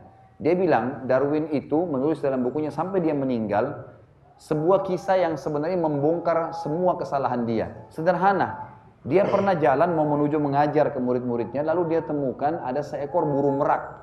Burung merak ini ikhwani menghadap ke Darwin, tidak menyerang, tidak apa, kepakin ekornya. Yang kita tahu kalau dia kepakin ekor atau sayapnya itu kan warna-warni macam-macam. Nah Darwin ini selalu tradisinya kalau lihat sesuatu yang unik itu pasti dicari sama dia. Ini kalau hewan udara berarti hewan darat yang mana mirip, hewan darat yang mana hewan air yang mirip gitu kan. Dia bilang dalam bukunya waktu sampai dia meninggal terus itu masih ada. Dia bilang saya terus muak kalau saya mengingat burung merak yang menghadang jalan saya karena saya tidak tahu dari mana asalnya. Dia bingung nih, burung merak ini jenis burung kah sehingga dia harus cari hewan darat yang mirip, atau dia hewan darat tapi mirip burung, harus dicari hewan lautan dan tidak ada yang mirip sama burung merak, gitu kan? Maka seorang ilmuwan yang ditokohkan oleh banyak orang ateis mati karena tidak tahu burung merak dari mana asalnya. Bayangin, sempitnya itu loh. Kita burung merak, gajah, apa saja. Semuanya la ilaha illallah. Udah selesai. Kalimat sederhana, kalimat ringan tapi luar biasa, gitu kan. Kita masuk ke yang ketiga adalah filosof. Ada satu filosof dari negara Arab terkenal sekali dengan kecerdasannya ikhwani, namanya Ihya Abul Madi. Saya angkat orang ini karena dia pakai bahasa Arab. Dalam buku-buku akidah juga para ulama mengangkat syairnya. Jadi selama dia hidup ikhwani, dia selalu susun syair, banyak sekali syair. Syair ini isinya semua membantah ada Tuhan namanya Allah. Nggak ada Tuhan Allah, pokoknya nggak ada. Subhanallah, waktu dia mau meninggal, sebelum dia meninggal, dia menyusun 20 saja bait syair. 20 bait syair ini berisikan semuanya membantah syair dia sendiri yang ribuan itu. Allah buat terbalik sendiri. Dia bilang waktu dia mau meninggal, ji'tu wala adri min aina ji'tu. Dia bilang saya lahir di muka bumi ini, sampai sekarang ini diranjang sakit keras, saya tidak tahu dari mana asal saya. Ibu saya dari mana? Ibunya lagi. Ibunya dari mana? Ibunya lagi. Mana awalnya nih? Kita kan sudah selesai. Hawa, titik. Udah diciptakan dari tulang rusuknya, dari Adam, ya, kemudian sudah selesai. Itu Allah ciptakan dari tanah. Selesai urusannya. Ini enggak. Dia bingung. Dia bilang kalimat yang keduanya, fawajadtu amami tariq, masyaitu dzalika syi'tu am abaitu. Lalu saya dapat di depan mata saya sebuah sistem waktu saya hidup ini, sebuah sistem yang saya mau tidak mau harus saya lalui. Seperti misalnya pergantian siang malam. Orang biar suka siang begini, malam pasti datang, nggak ada yang bisa tahan, gitu kan? Orang suka malam, siang pasti datang. Terus fenomena tubuh, lapar, haus, nggak ada yang bisa nolak. Fungsi-fungsi yang kota tubuh, mata melihat, telinga mendengar, udara dihirup oleh oksigen. Kita tutup nih, hidung kita meninggal, nggak hirup oksigen. Nah siapa yang ciptakan saya, siapa yang ciptakan lapar itu, dan siapa yang ciptakan kebutuhannya, asupannya supaya bisa hilang lapar. Ini nggak bisa diganti yang lain ya. Fungsi anggota tubuh, misal mata nggak bisa dipakai untuk makan, telinga nggak bisa dipakai untuk bernafas. Memang sudah begitu fungsinya masing-masing. Ini dari mana sistem ini? Manusia semua, bayi, anak-anak, remaja, tua, mati. Siapapun dia, gitu kan? Dan terlalu banyak fenomena alam. Dia bilang saya dapat sistem, saya mau tidak mau harus saya laluin. Dia bilang, lastu adri. Saya benar-benar bingung, Atawilun hayati am qasir. Apakah hidup saya masih panjang, atau saya juga akan melalui kematian seperti orang-orang itu? Lalu dia bilang begini, kalau seandainya saya mati, apa setelah kematian itu? Apakah hanya sekedar dimasukkan ke tanah dan selesai? Hanya tinggal kenangan namanya, atau ada sebuah kehidupan? Lalu dia bilang, selama saya hidup, kalau kira-kira saya buat perbuatan baik, siapa yang menilai perbuatan itu baik dan siapa yang akan membalasnya? Dan kalau saya berbuat buruk, siapa yang menilai itu buruk dan siapa yang akan menghukumnya? Tolok ukurnya siapa nih? Gitu kan? Kalau kita ikut tradisi masyarakat lain-lain, mungkin tradisi kita anggap baik, tradisi suku lain enggak, gitu kan? Tapi mana tolok ukurnya? Dia bingung. Lalu dia mengatakan terakhir, lastu adri, saya bingung. Lalu dia mengatakan sebelum hembuskan nafas terakhirnya, amli hadza lughzun hallun amla. Teka-teki ini ada jawabannya enggak? Meninggal dalam kondisi bingung, dari mana asalnya, apa tujuan hidupnya, mana baik, mana buruk, meninggal dalam kondisi begitu. Itu seorang filosof yang dianggap orang yang sangat cerdas, ikhwan. Orang yang beriman sama Allah biar tidak sekolah SD, tahu dari mana asalnya, tahu apa ujungnya. Dari Adam, kehidupan di dunia, mana halal haram sudah ditahu. Mati nanti, kau ini akan mati, sudah tahu. Malaikat mau cabut ruhnya, prosesnya begini. Orang kafir begini, orang beriman ini. Nanti ada alam barzah ceritakan panjang lebar bagaimana kehidupannya. Nanti ada hisab pembangkitan, dan bagaimana hisab itu, bagaimana keadaan manusia, bagaimana orang yang selamat. Nanti ada sirat, nanti ada surga, ada neraka, panjang lebar dengan fasilitasnya semua. Surga bidadarinya, dayang-dayangnya, istananya, permadaninya, bantal-bantalnya, baju-bajunya, semua lengkap. Ini neraka semua dengan siksaannya, dengan jenis ini siksaannya, orang begini, orang yang paling rendah siksaannya, orang yang dipanggang, orang yang dipotong, orang yang digigit ular, beragam macam hal. Orang yang beriman lengkap dari awal histori sebelum diciptakan manusia, Allah ciptakan Adam dengan berbicara dengan malaikat surah Al-Baqarah sampai akhir nanti masuk surga dan neraka.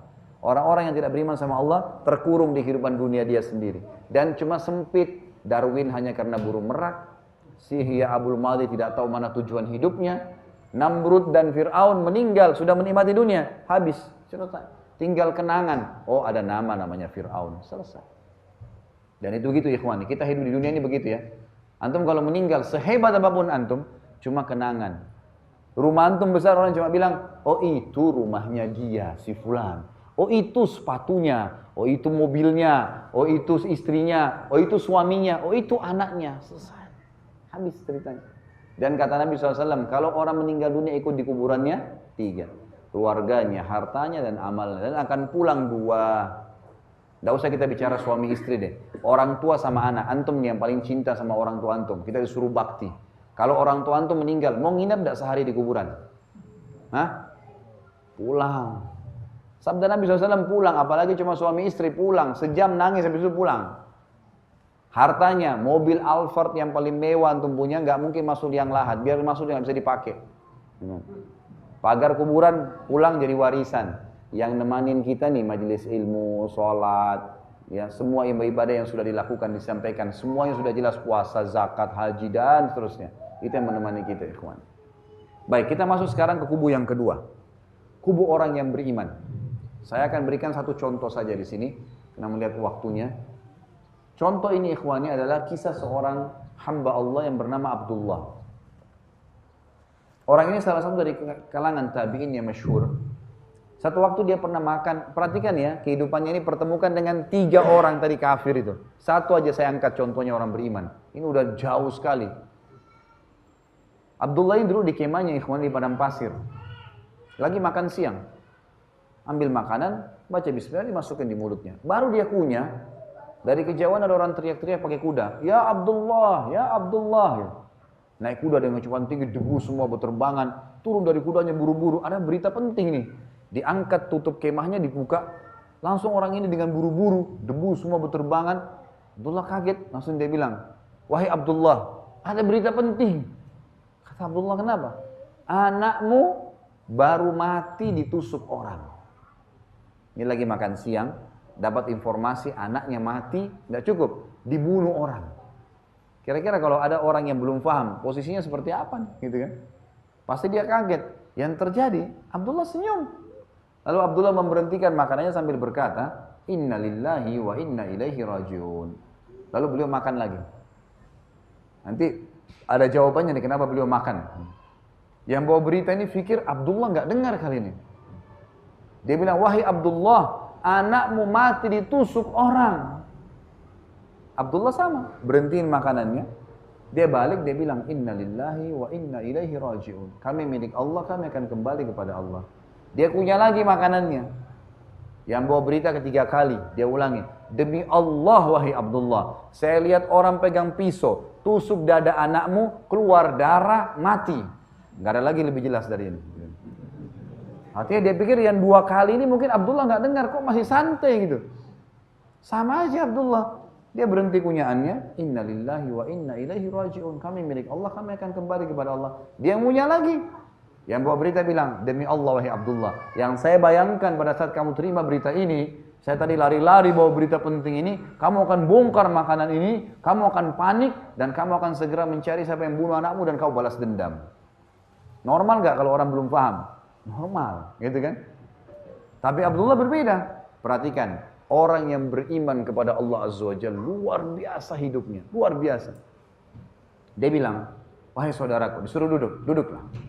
Ini anaknya mati ditusuk orang, ini masih bisa nasihatin orang. Apa yang dia bilang? Wahai saudaraku, kami adalah segelintir orang yang beriman tentang ada Tuhan namanya Allah. Dan Tuhan kami Allah memerintahkan kami di awal musibah kalau datang mengucapkan kalimat istirja. Inna lillahi wa inna ilaihi rajiun. Langsung kembalikan. Kami milik Allah, kami akan kembali kepada Allah. Dan saya sudah ucapkan itu. Dan Allah menjanjikan wabasyiris sabirin. Sampaikan berita gembira kepada orang-orang sabar. Alladzina idza asabathum musibatun qalu inna lillahi wa inna ilaihi rajiun. Yang pertama, kalau mereka ditimpa musibah, mereka mengucapkan kami milik Allah, kami akan kembali kepada Allah. Lalu Allah bilang apa? Ulaika alaihim salawatu min rabbihim wa rahmah wa ulaikumul muhtadun. Mereka itulah orang-orang yang dapat kasih sayang, petunjuk dari Tuhannya, gitu kan? Orang-orang itu yang mengucapkan kalimat istirja. Saya sudah ucapkan. Lalu dia ajarkan kepada orang ini apa yang membuat dia tidak panik. Kata beriman kepada Allah ini luar biasa. Dia bilang apa? Wahai saudaraku, anak saya mati yang tadi kamu bawakan berita itu dia mati bukan karena ditusuk, tetapi karena ajalnya sudah datang. Kalau ajalnya belum datang, biar dia ditusuk oleh 100 orang, dia tidak akan mati. Artinya apa?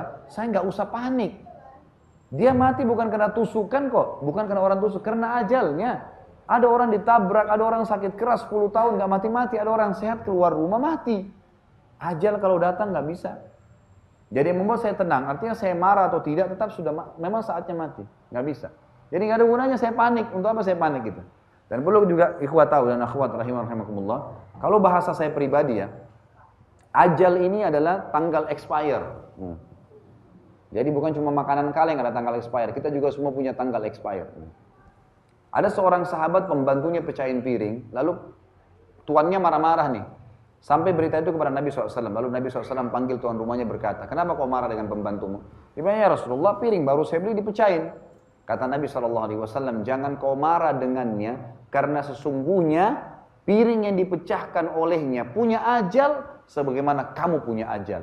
Kalau bukan pecah di tangannya, akan pecah di tanganmu. Antum lagi jalan, ban motornya kempes, pecah. Memang sudah ajalnya. Kalau antum mau cari sebab, itu sebab. Oh kena paku, itu sebab. Tapi dasarnya ajalnya. Kita beli makanan, tiba-tiba mau makan sudah berlumut. Udah. Itu berjamur maksud saya. Itu sudah rusak, ajal. Baru beli baju setrika hangus. Emang sudah ajalnya. Nggak usah ngamuk-ngamuk, nggak ada gunanya. Ngamuk nggak akan kembalikan. Gitu. Maka pemahaman itu luar biasa. Dari mana? Dari wahyu. Allah SWT ajarkan itu. Semua ajal ada. Maka dia tidak marah gara-gara itu. Lalu kemudian dia bilang, dan ya Tuhanku Allah memerintahkan kepadaku untuk menghabiskan makanan dan tidak boleh dibuang seperti kau bilang. Makanya kenapa dia punya tadi dia bilang itu. Karena Allah Subhanahu wa taala mengatakan innal mubadzirina kanu ikhwana syayatin wa kana asyaitanu rabbih kafura. Orang-orang yang membuang-buang sesuatu yang masih bermanfaat, mubadzir, saudaranya syaitan, dan syaitan itu kepada Tuhannya kufur. Maka saya akan makan makanan ini, kemudian saya akan urus jenazah anak saya. Dah selesai. Enak gak orang jadi beriman? Punya panduan hidup, tahu mana boleh, mana tidak boleh. Tahu janjinya apa, tahu ancamannya apa. Selesai. Dan ini masih banyak untuk contoh-contohnya, antum bisa ikutin. Di setiap ceramah saya, alhamdulillah saya banyak berikan contoh-contoh orang-orang soleh, tapi ini salah satunya. Baik, saya lihat waktu harus saya singkatkan ikhwani. Tinggal kita masuk ke intinya. Baiklah, saya mau beriman kepada Allah Ustaz. Sudah lihat tadi contoh orang yang tidak beriman, sudah dengar ayat-ayat tadi panjang lebar Allah kenalkan dirinya, dan sudah masuk di akal pikiran saya ini memang Allah SWT. Cuma pertanyaan saya Ustaz, Allah ada di mana? Kenapa Allah tidak kelihatan dan bagaimana berhubungan dengan Allah Subhanahu wa taala? Ini insyaallah cuma 5 menit saya jelaskan ikhwani. Allah Azza wa Jalla ada di atas langit. Dan itu banyak dalam firman Allah, Allah mengatakan tsumma stawa 'alal arsy. Allah Subhanahu wa taala bersemayam di atas arsy-Nya, dan arsy-Nya ada di atas langit. Nanti akan saya jelaskan hadisnya. Kemudian juga kita tahu hadis Bukhari yang menjelaskan tentang salat malam. Kalau tertinggal sepertiga malam, kata Nabi SAW, Allah turun ke langit bumi, turun dari atas ke bawah. Hadis Bukhari yang lain pernah ada seorang laki-laki lewat, seseorang lewat, tidak disebutkan laki-laki atau perempuan, kemudian diikuti oleh budak wanitanya di Madinah. Lalu kata Nabi SAW, berhenti sebentar, saya ingin tanya budak kamu ini, Maka tuannya pun mengatakan, silakan ya Rasulullah. Tapi ini saya tidak tahu ya tuannya laki-laki atau perempuan. Intinya waktu itu ditahan. Lalu kata Nabi SAW kepada budak wanita itu, di mana Allah? Pertanyaannya itu. Maka kata perempuan itu, Allah di langit, di atas. Lalu kata Nabi SAW, siapa saya? Kata perempuan itu, Anda adalah utusan Allah. Maka kata Nabi SAW, bebaskan wanita ini karena dia wanita yang beriman. Dia wanita yang beriman. Jadi Allah ada di atas langit. Ini jawabannya. Pertanyaan kedua, kenapa Allah tidak kelihatan? Jawabannya ada sebentar kalau kita sholat ikhwani. Di awal sekali kita angkat tangan mengucapkan Allahu Akbar. Allah Maha Besar. Gitu.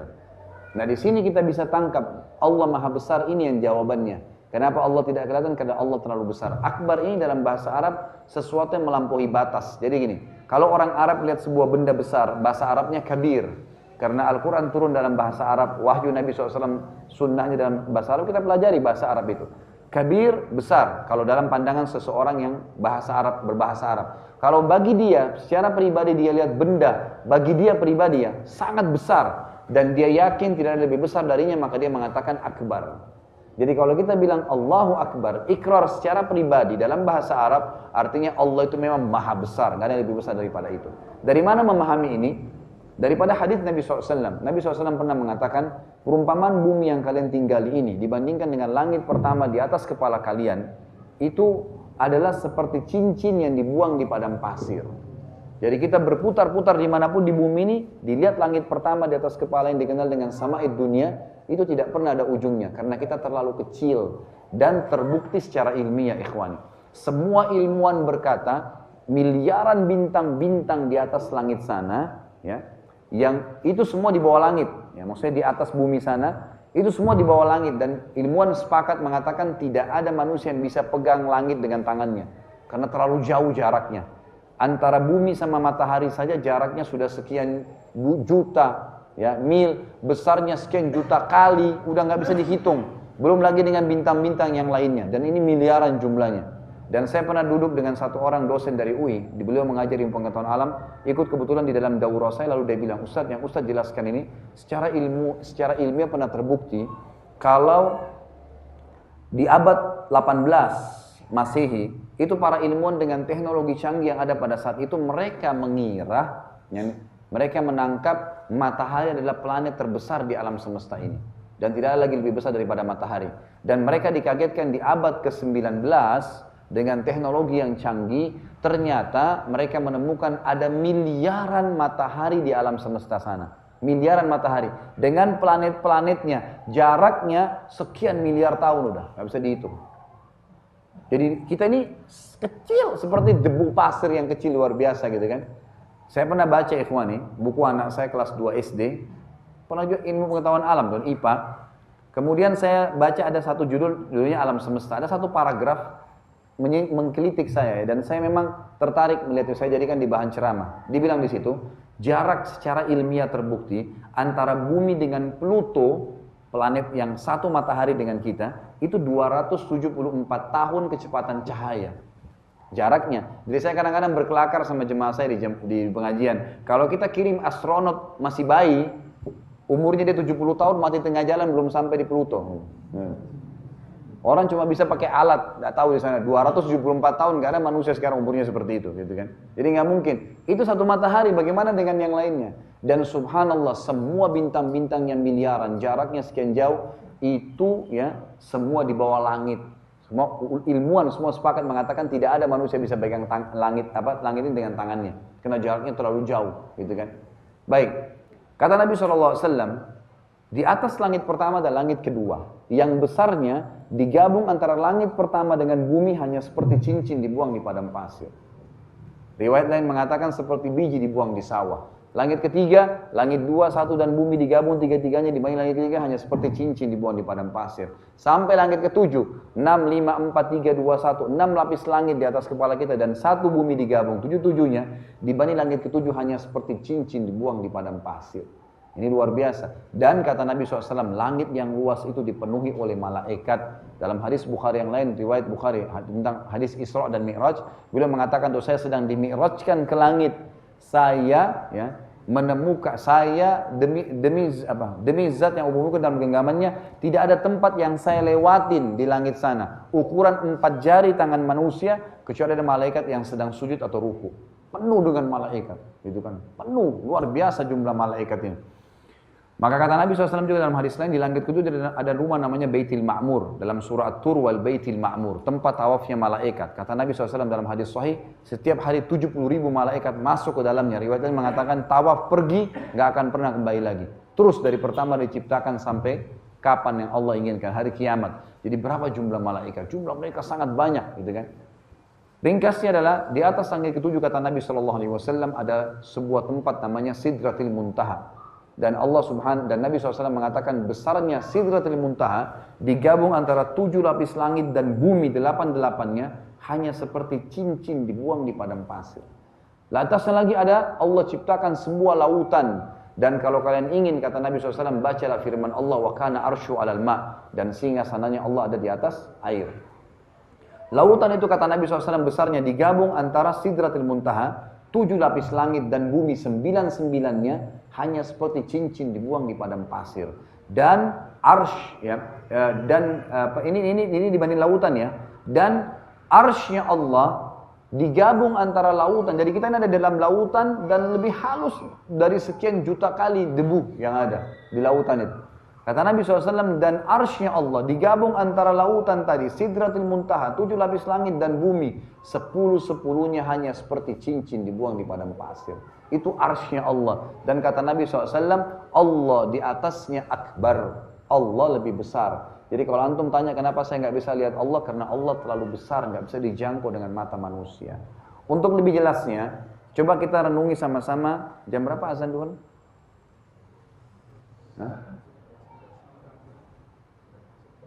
Baik, 5 menit lagi ya. Ada sebuah ayat yang sering kalau antum masih kecil disuruh hafal, dan sampai sekarang kalau antum juga sudah tahu tentunya dipakai untuk ngusir syaitan, untuk pakai zikir pagi sore. Ayat apa? Ayat kursi. Apa itu ayat, ikhwani? Ayat itu artinya informasi. Kursi itu dalam bahasa Arab bukan seperti yang kita pakai duduk, bahasa Indonesia kursi tempat duduk. Kalau kursi bahasa Arab itu pijakan kaki raja di singgasana. Jadi kalau raja punya singgasana ada pijakan kakinya untuk naik ke atas duduk, itu namanya kursi. Apa Allah bilang dalam ayat kursi? Informasi tentang kursinya Allah, pijakan kakinya. Wasi'ah kursiyuhus samawati wal ard. Pijakan kakinya Allah saja itu telah menutupi seluruh langit dan bumi, gitu kan? Jadi ini ayat firman Allah SWT. Jadi memang pijakan kakinya saja.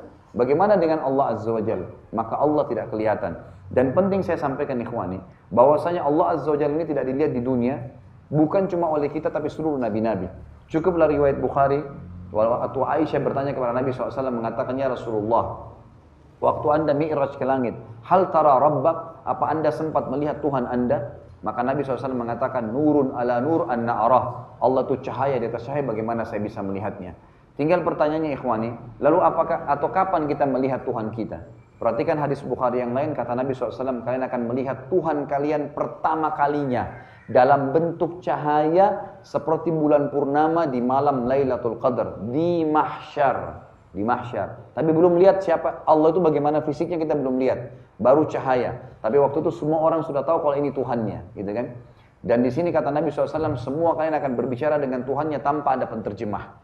Kemudian pertanyaan selanjutnya, lalu kapan kita lihat Allah? Adalah dilihat pada saat kita masuk ke dalam surga. Enggak ada lagi. Dan ini nikmat terbesar adalah melihat wajahnya Allah. Kata Nabi SAW, kalau semua orang masuk ke dalam surga, termasuk orang yang disiksa di neraka dulu, udah masuk semua di neraka, tinggal orang yang kekal, mereka itu adalah orang kafir dan munafik, maka Allah SWT mengumpulkan ahli surga dan berkata kepada mereka, apakah sudah cukup nikmat yang saya berikan? Mereka berkata, nikmat apa lagi ya Allah, setelah Engkau selamatkan kami dari neraka dan kami masuk ke dalam surga. Karena waktu itu penghuni surga bisa lihat neraka, penghuni neraka bisa lihat surga, sehingga ini tambah bersyukur, ini tambah menyesal, gitu kan. Maka mereka mengatakan nikmat apa lagi? Maka kepada saat itu dalam hadis ini dikatakan Allah mengangkat hijabnya, pembatas. Maka untuk pertama kali penghuni surga melihat wajahnya. Dan orang kafir, orang ahli neraka tidak akan pernah lihat Allah selamanya. Tidak akan pernah lihat Allah. Dan pada saat mereka melihat wajahnya Allah, mereka berkata, tidak ada nikmat yang mengalahkan melihat wajahmu yang mulia. Kalau antum baca buku-buku tentang surga, pasti semua sepakat nikmat terbesar yang mengalahkan istana, makanan, minuman, pakaian, dayang-dayang adalah melihat wajahnya Allah subhanahu wa ta'ala. Maka Allah membukakan bagi mereka wajahnya yang mulia. Jadi ini alasan kenapa Allah subhanahu wa ta'ala tidak kelihatan. Dan saya tutup ikhwan setengah menit saja tentang masalah terakhir pertanyaan bagaimana berhubungan dengan Allah. Allah subhanahu wa ta'ala Tuhan kita. La ilaha illallah. Yang menyembah selain Allah kafir. Yang partisipasikan Allah dengan makhluknya syirik namanya. Dua-duanya nggak boleh. Kita harus berhubungan langsung dengan Allah subhanahu wa ta'ala. Sahabat kalau sendalnya putus langsung angkat tangan ke langit mengatakan, ya Allah sendal saya putus, gantikanlah. Karena kuatnya hubungannya dengan Allah azza wa jalla. Langsung minta.